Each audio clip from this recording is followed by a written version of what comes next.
and welcome back to the Fixing Football podcast. Luke Foley is here, Scott Naylor is here, and I'm here. And we're coming off this is our review of the England v Slovenia match.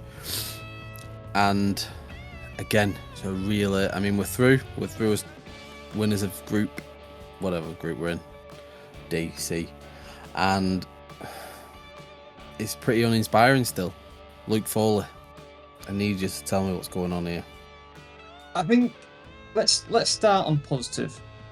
I think the positive, obviously, we've topped the group, and it seems we have an easy run in to the final.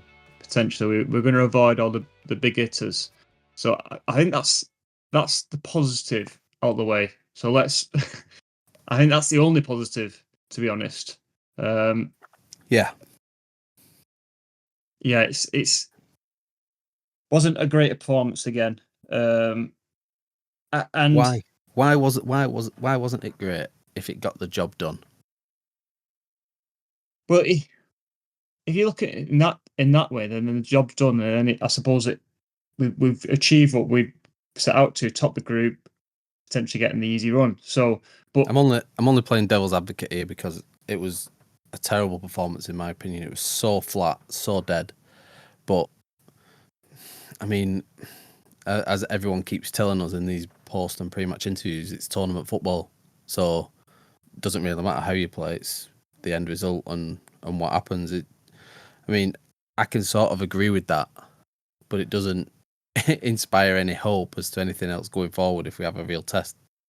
And that's why I put in our WhatsApp group, I posed the question: is this Southgate's fault? Because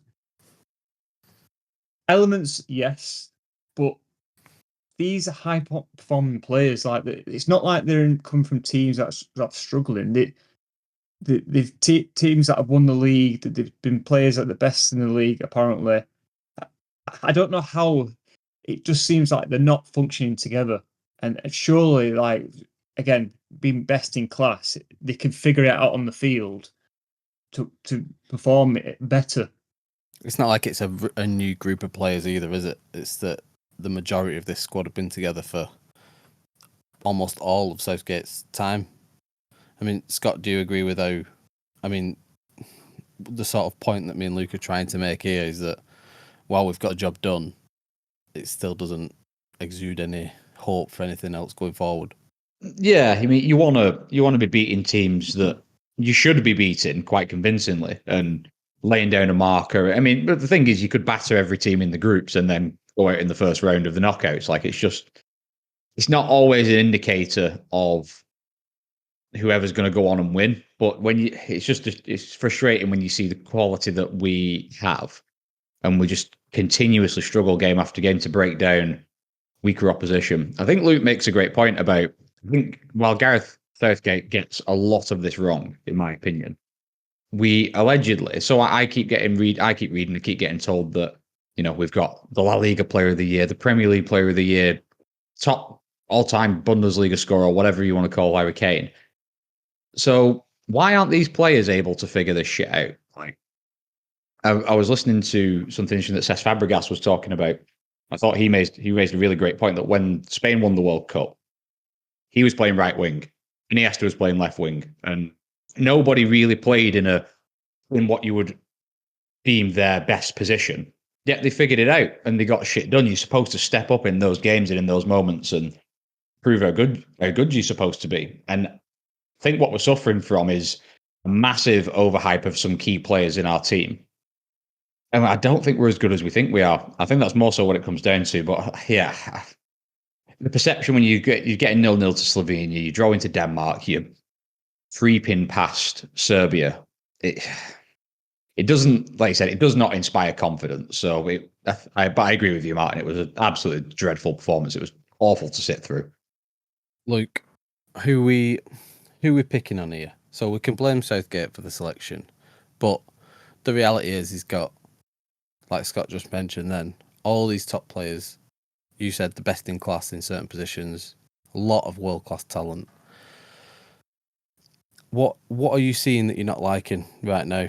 You can be as specific as you want. Dig some players out because don't really matter to me. They can listen and they can take some heat for all I care. So I think there's two areas that I think are the real problem. So the left-hand side is the problem.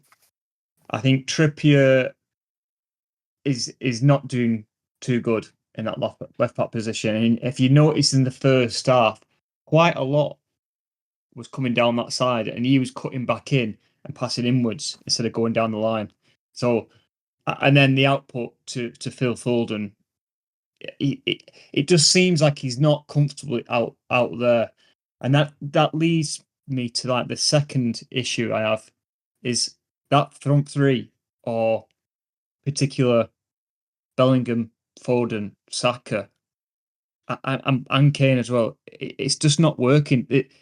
I think when we discussed it pre-tournament, there's a lot of emphasis where everyone wants to go in that number 10 position or kind of filter in there, and Kane's dropping back. It's just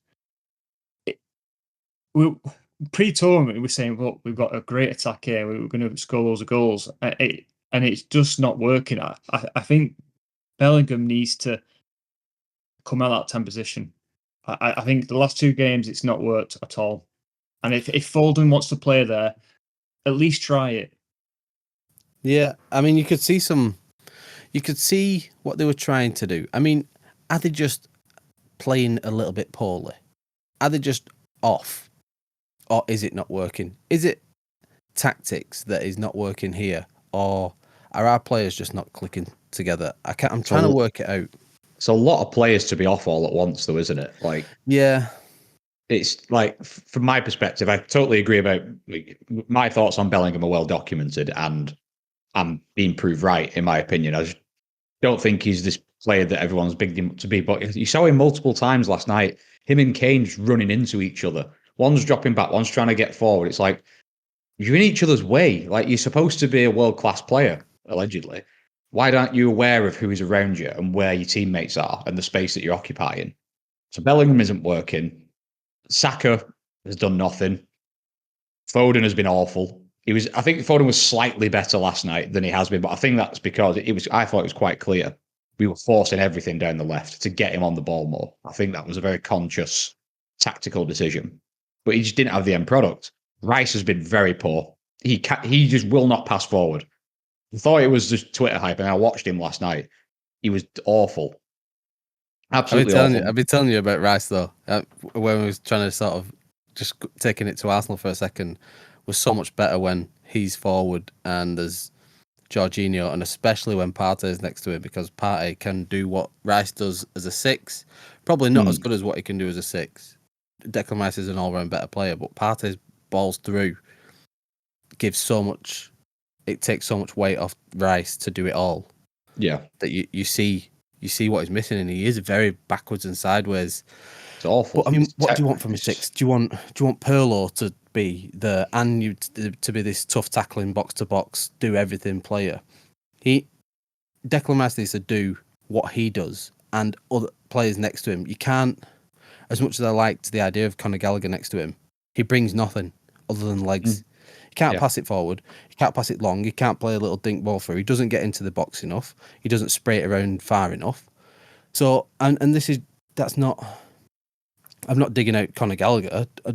It just didn't work. He's just not suited to that role. Neither's Trent, because he can't do filling them gaps either. So this is what I was saying last time: is that Gallagher, the problem of Trent, Gallagher didn't fix whatever issue that was creating. Like, his attributes aren't suited to these kind of games.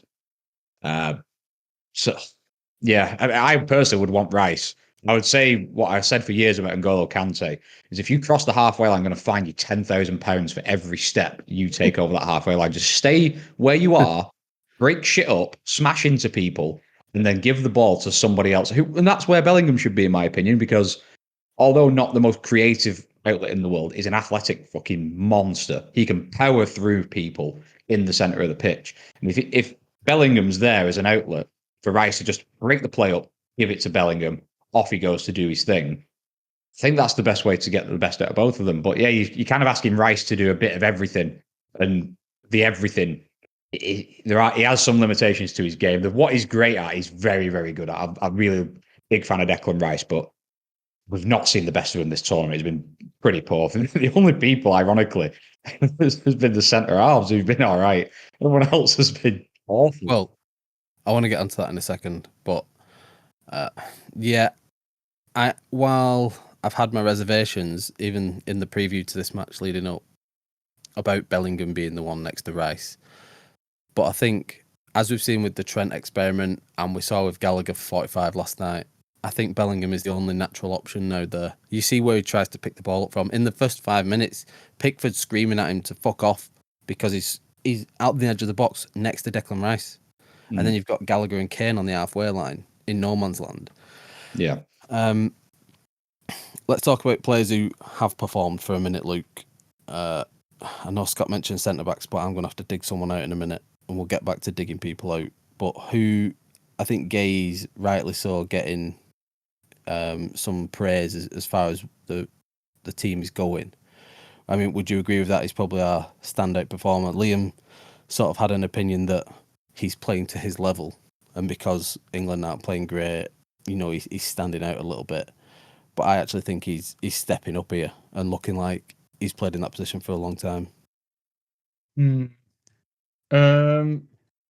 I get Liam's point, and we do need to consider teams not really attacked us, have they?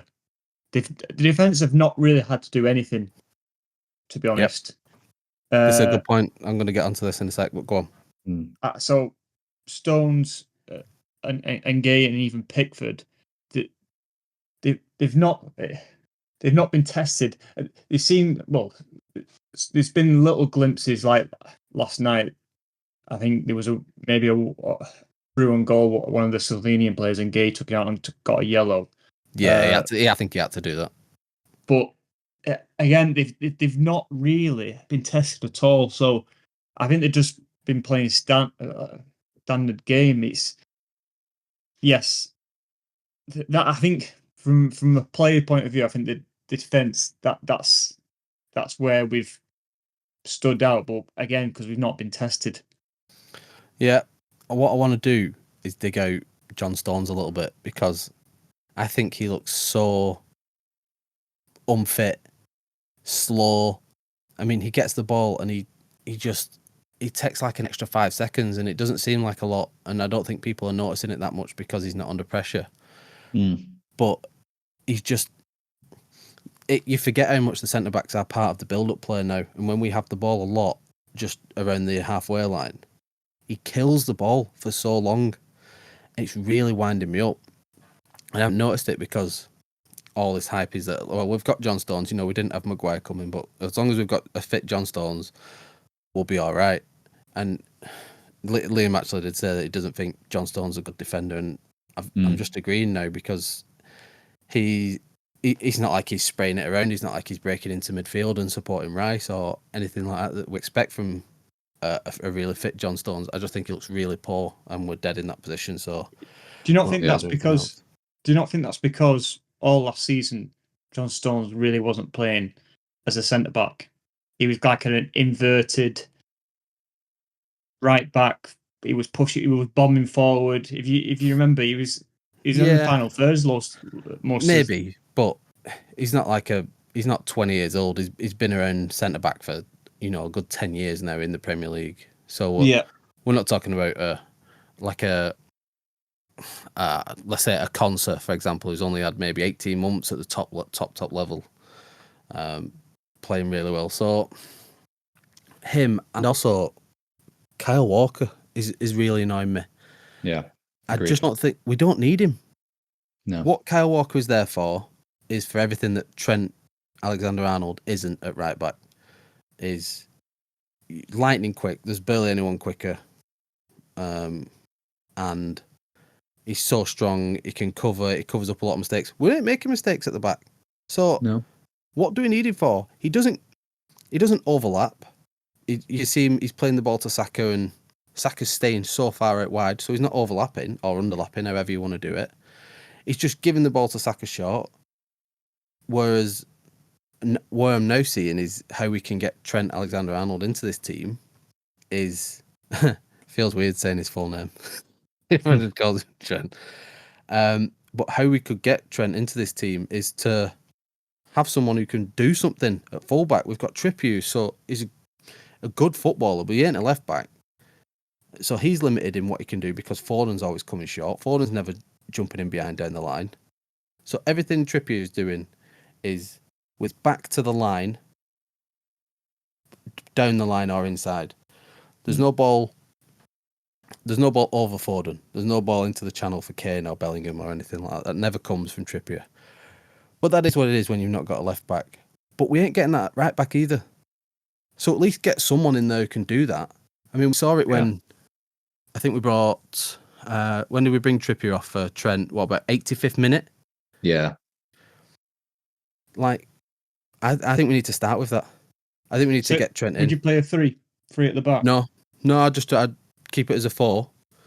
I'd have Walker left back or even Trent left back. Just one of them. It doesn't really matter where. We ain't getting attacked that much. As long as Walker's there in some capacity, he can cover because the guy's a freak. Yeah. So even if he's at left back and right back's getting overloaded, he can get over if he needs to. I mean, Saka and Gordon are great at working back if they're your winging options. I wouldn't really rely on a Palmer or Foden as guys who are known for their tracking ability, but probably Saka and Gordon are a little bit better at that if you needed cover for someone. So, yeah, I just don't think we need Trippier and Walker on the pitch. One of is good enough for me. No. There are some players, though, who clearly are playing every minute of every game, regardless of how they perform and how the team's performing. And it's clear to see, and Liam made a good point about painting him to sub Harry Kane in the last game. I think he was right. I think it's telling that he didn't do it again. I think, ironically, the one game he did sub him in, it's probably the one game he shouldn't have subbed him in. I didn't think, like, there was no, like yesterday, we could have done with something a little bit different. Even if you do go with Tony. I think it's a big mess. In fact, Luke, I've got a question for you, and something that may answer one of our potential problems. Mainu, would you say he's traditional defensive midfielder, or is he more of like a box to like what? I'm naturally not being a United fan. I don't pay massive amounts of attention to him. So, do you think Mainu would solve a midfield issue, whether it be Rice or the person with Rice? Yeah, I had this question as well, really, because I think I've seen Mainu in every position within midfield at the moment, and I don't know what he is. He's 6, 8, 10. It looks like he can play all them positions, but it'd be good to know what he actually is, because I think he had a good half when he come on. He looked bright. Yeah, and you're right. You both your comments.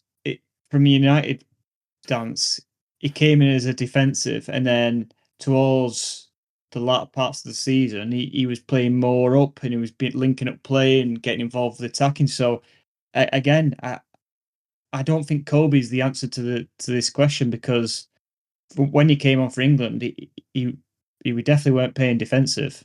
No. So I'm kind of leaning towards what Scott was saying, possibly bring Bellingham into that position. And the thing is, it's Gareth Southgate. He wants to play conservative, I suppose is the word, or he's not adventurous with his pickings. Definitely not. So we might all ask for this Bellingham to be pulled back and probably put Foden in a 10 position, but I don't think that's going to be the case, and I think it's going to be Kobe starting next to Rice with Bellingham in a 10 position for the next game. I mean, I wouldn't hate that. I wouldn't hate that. It's the next option for me, because clearly Trent and Gallagher isn't right next to Rice, and without Rice, I think you're just starting off on the back foot anyway, regardless of if he's having a bad game or not. Same with Kane. If you start Ollie Watkins, you just think regardless of how you feel about Ollie Watkins and his form coming in, you still think you're a little bit weaker without Harry Kane. And I think you'd feel the same with that about Rice. So, yeah, it's the next option for me, and I wouldn't hate it if Mainu got a chance.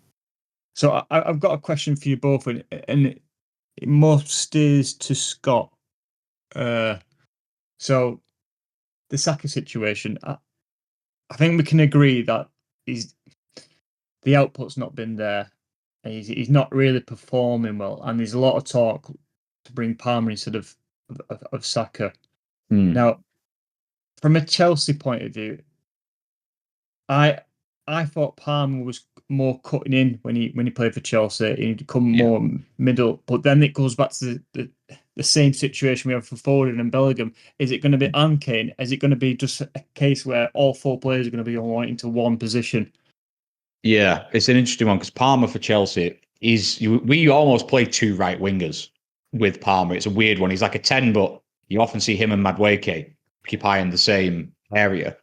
I think your difference with someone like Palmer is he's an extremely intelligent player. He knows it, and it works very well. Like I don't recall any situations where they were getting in each other's way, tripping each other up and whatnot. And if anything, Palmer scored more goals when he was doing that.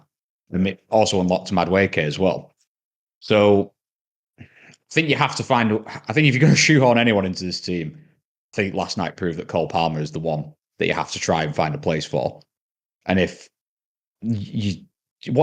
could you replicate what he does at Chelsea with Saka and almost have him as like an inside right winger thing where him and Saka can combine?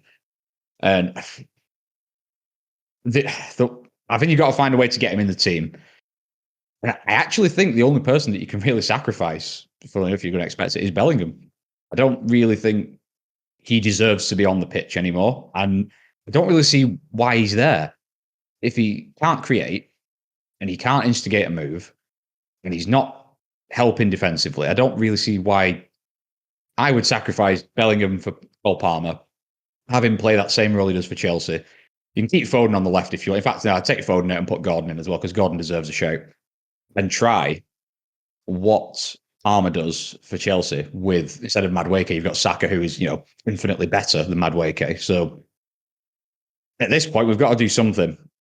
And I think that's potentially the only option to try and fix the attack. I don't disagree. I do disagree with putting him in there for Bellingham. I don't think Cole Palmer covers enough ground to play that role behind Kane. Now, I don't doubt his abilities as a creative 10, but in England's midfield, there's a lot more space than a Premier League match, and I don't think he gets around the pitch enough. When he's on the ball, he's very mobile. Off the ball, I question him a little bit. That comes though, and some people just aren't that sort of player. What you would gain from him covering a bit more ground, you'd probably lose in terms of output. So yeah, you've got to weigh up that little balance a little bit. So I wouldn't drop him. I can see a world where Southgate gives him Saka's spot for the next match. Yeah, but Saka has been very reliable, and I don't think Saka's having a bad game. I think you can question his output, but you could question everyone's output. Yeah, I'm not sticking up for him for Arsenal's sake. I just don't think I don't think there's a problem. I just think there's a good. It's an area where we have a lot of talent, so it's easy to say, like, get Gordon in, get Eze in, get Palmer in, whoever you want. Freaking hell, Eze as well. Forgot about him. Yeah, he's clapped. He's an absolute baller, and he could be a game changer for us if we can use him right. But maybe start Palmer, bring Saka on. Maybe that works a little bit more. Give Saka the last 15. I actually questioned the timing of Southgate's subs yesterday. I think it was poor. I think they were all too late. Massively too late. I'm glad he got Mainoo on at half time, and I thought that was going to be the catalyst for, another change at late 50s, 60-minute slot, and then nothing happened until after 80 minutes, really. It was just a weird change because it didn't fit. Like Mainoo had he had a better showing than Gallagher. I'm not saying that, but again, that wasn't really the problem. Gallagher didn't do a great deal. He didn't do much wrong either. I think there was a change up top that you could have made instead of that, and then maybe bring Mainoo on a bit late. Yeah, it was, and then Gordon got 4 minutes. Like, what's the fucking point? Just leave him on the fucking bench. You could just tell Gordon was like, "Give me that fucking ball." Yeah. And I love that. I want to see Gordon. He was I think he was in all of our starting 11s, despite what we thought Southgate would do, which is what he has done. I think Gordon was in most of the country's ideal starting 11 just for this balance and this. I'd say so. You saw him. I mean, it went out of play, but you saw what his goal was. He was like, "Give me the ball. I'm going to fucking run at this guy." And it's what we should have been trying. We should have been a lot more aggressive. And it's like when asked if we score or not, as long as we get through. And I think it's the wrong way to go about it. I agree. So, right. I agree. That is a lovely, and we can't be positive for the positive's sake because it's not what any of us feel. So why are we going to sit here and bullshit like Gary Lineker? Yeah. Let's look forward though. We have, like Luke said, a relatively easy. I mean, we drew 0-0 with Slovenia and Denmark, so but there aren't any of the big hitters on the horizon for us at the moment. Next match is likely Netherlands, but we'll know more by the end of today. They're not walkover though. Netherlands, no walkover. Yeah, no, not at all. I hope that a better team will raise our game. I also think Netherlands. I don't know if you watched the Netherlands-Austria game yesterday. They will leave openings for us as well. Oh, big time, yeah. I think it's like anything with Southgate. Whenever we've come up against a good team under Southgate, any team who probably could beat us, they tend to beat us. That's my concern. But in isolation, I think we should get a lot of more chances against Netherlands than the likes of Slovenia's and Serbia's of the world. But we could also get Slovakia is the other option, I think. Yes, and I can't remember who else the potential is. But I've been going through this bracket, looking at the UEFA website, trying to work out who and how we can get teams, and I still can't figure it out. So I think we'll just wait until the end of today, and we will know a lot more about this setup. Yeah. Let's think. At the moment, then, our path could be. Let's go as hard as we possibly can here, and it's going to be Netherlands, Germany, France, and then Spain or Portugal in the final, maybe. I think Italy would be our quarterfinal if we're going the hardest. Yeah, it's Switzerland, Italy, and that's the winner of that. If we get through round of 16, that's who we'd play. That's right, yeah. And then the semis could final against France or Spain or Germany or Portugal. Yeah, the semi-final could be it could even be someone like Austria or Turkey. There's so much unknown at the moment. Because a lot of the remaining groups are quite tight. Today's a big day. Another 4 games.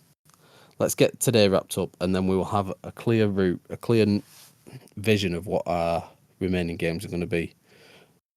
Luke, let's go for a little preview before we cover the prediction league for a second, and then we'll wrap it up.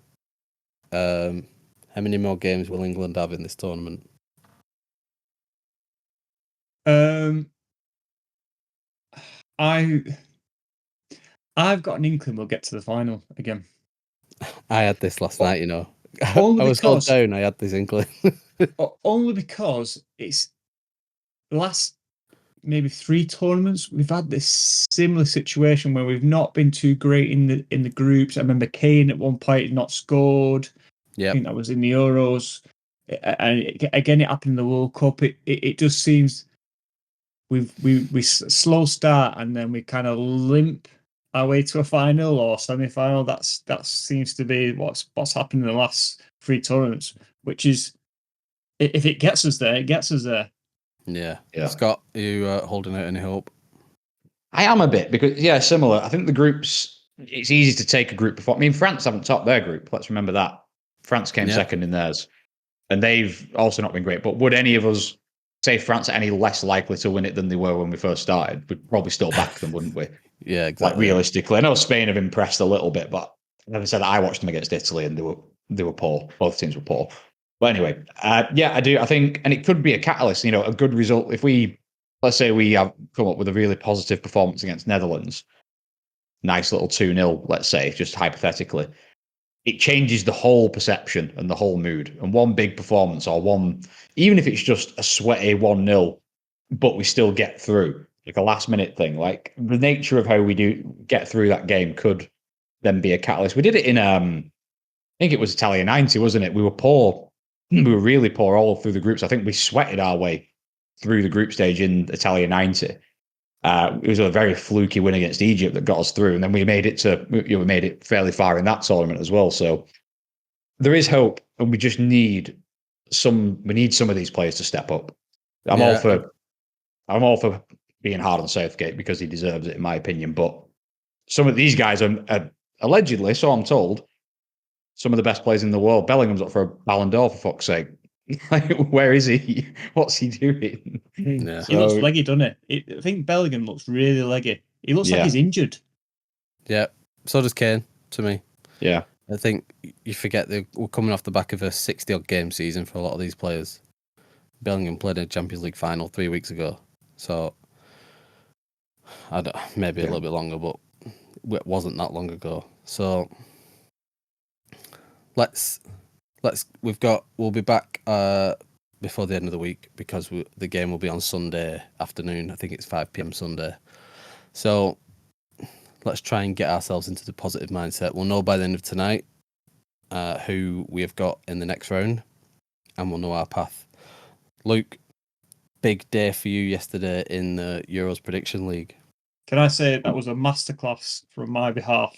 It was Luke Foley skating through life as per not care in the world. Forgot to submit his scores. So, rules being rules, it gets 0-0 for every match. It comes up with 7 points. 2 0-0s. It was all part of the plan. It was all part of the plan. I'm tempted to do that today. I'm tempted to do that today. I forgot. Yeah. I think everyone's going to go 0-0. So, no, I think today's going to be goals. Especially in that group where everyone's got 3 points. I think everyone's going to be. The only thing I will say on that, the Ukraine game. I think if the Ukraine game finishes 0-0, they both go through. So I can see that being snooze fest. They just go, right, let's both just sit here. Let's just tap it around a bit.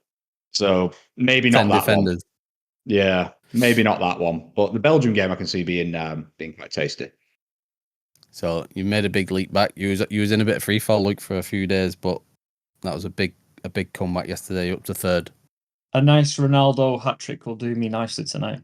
Yeah, I want to see that as well. The famous words of our colleague: "Can't do it without a goal scorer." So,